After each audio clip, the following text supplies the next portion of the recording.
Have you ever looked in the mirror and thought, this chapter of my life should have been more peaceful, more joyful? After the age of 70, life should be more serene for most of us, shouldn't it? But unfortunately, some habits quietly rob us of this peace without us even noticing. A happy old age isn't just about physical health. The real key lies in lightening our mental and emotional burdens. This video will show you which habits you need to let go of for a lighter, more joyful, and fulfilling life. And we won't just talk in theory, we'll share stories from real people, from America to Norway, Australia to Japan.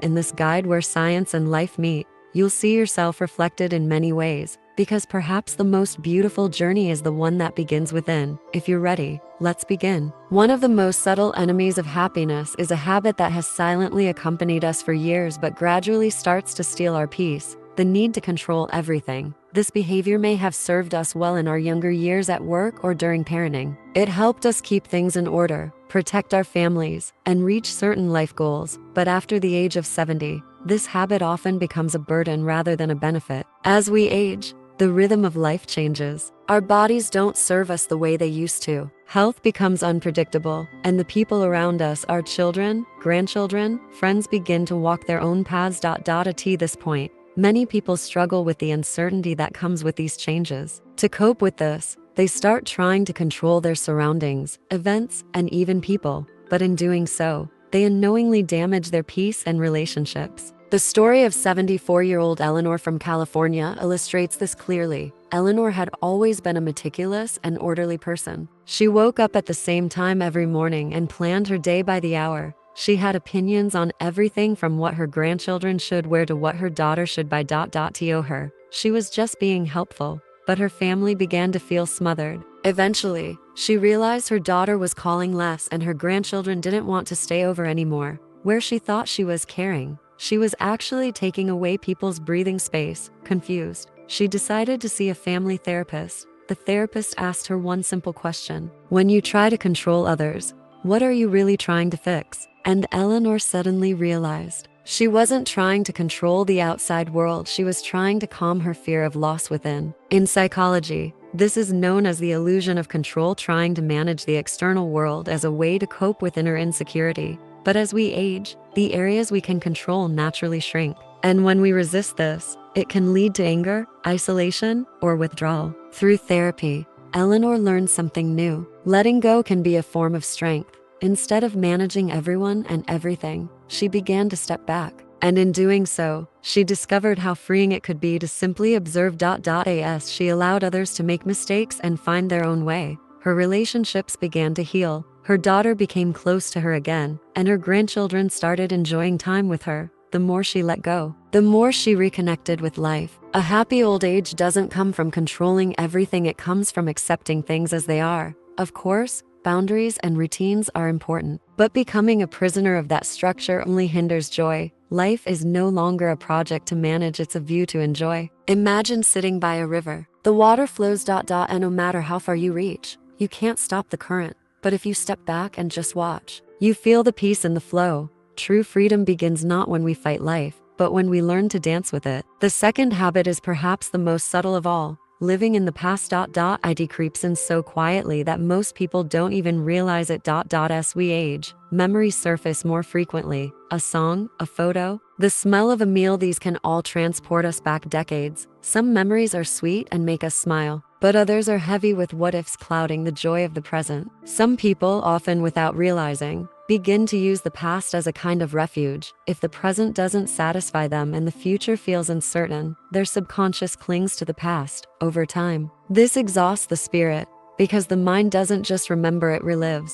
And if those memories are filled with regret or longing, happiness becomes harder and harder to reach. 78-year-old Henrik from Bergen, Norway, illustrates this perfectly. In his youth, he was a highly successful engineer devoted to his work, involved in major projects. But after retiring, he entered a quiet emptiness. At first, the silence was manageable, but it slowly became deafening. No matter where he went or what he did, he talked only about old projects, how he built that bridge, how he designed that machine. At first, people listened with interest, but over time, they grew tired. They engaged less. Then one day, his grandson asked him a simple but powerful question: "Grandpa, "What did you do today?" Henrik had no answer. He could talk for hours about the past, but couldn't say a single thing about the present. This moment was a turning point. He realized the past may be a beautiful house, but it's not a place to live forever. With that awareness, he started taking small steps. He began daily walks, then joined a local volunteer group. But the biggest shift came when he decided to learn something new. One day, his grandson introduced him to digital photography. At first, it was confusing and technical, but he stuck with it. As he spent time in nature, observing people and capturing new images, he slowly reconnected with the present. Now, he talks not just about old engineering feats, but about yesterday's photos and tomorrow's events. And in each sentence, you feel life. Research backs Henrik's journey. Psychiatrist Dr. Lisa Feldman notes that for older individuals, dwelling in the past is closely linked to depression and loneliness. Especially those stuck in routine often turn the past into an escape, but this makes it harder to form new relationships and embrace new experiences. Mental wellness and happiness are deeply tied to the ability to live in the now. Noticing today's bird songs, savoring the taste of your food, truly listening in a conversation, these refresh the mind and nourish the soul. Honoring the past is important. It holds our most treasured moments, but being stuck in it erases the meaning of today. Happiness is not just remembering the past, but living the present, because life isn't only for memories, it's still here to be felt, surprised by, and laughed with. Henrik reminds us, growing old is not just about years passing, it's about loving the past,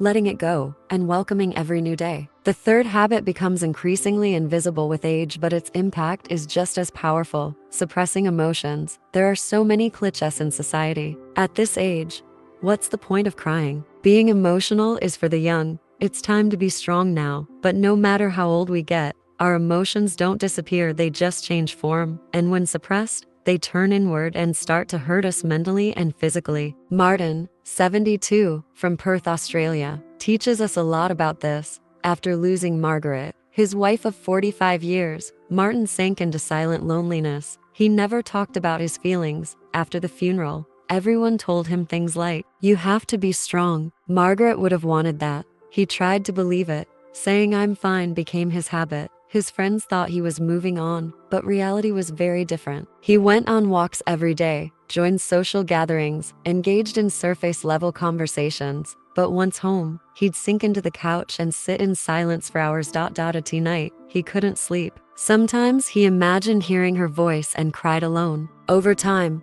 this emotional suppression started manifesting physically: fatigue, loss of appetite, forgetfulness, chronic headaches. An old friend noticed and suggested a therapy group. At first, Martin refused. "A man my age going to therapy?" he said, but eventually he gave in. In the beginning, he barely spoke. Then one day, another man in the group who had also lost his spouse began to cry. Something broke open in Martin. He cried for the first time, and from that moment, the feelings he had buried began to find words. Now, Martin goes to therapy every week. He not only listens, he shares. He also discovered a new habit: writing poetry. His first poem, written to his late wife, moved everyone to tears. Through poetry, he transformed his silent pain into meaningful expression. This didn't just make him stronger, it gave him peace. Science supports Martin's transformation. A 2021 study in the Journal of Affective Disorders found that emotional suppression in older adults is directly linked to anxiety, sleep disorders, and chronic loneliness. It also weakens the immune system. Psychologist Dr. Karen Holtz says, "Emotions don't disappear when suppressed. They just shift places and show up in the body as stomach pain, headaches, or chronic fatigue." In other words, unspoken feelings often become physical cries for help. But emotions are not weakness, they're the deepest signs of being human.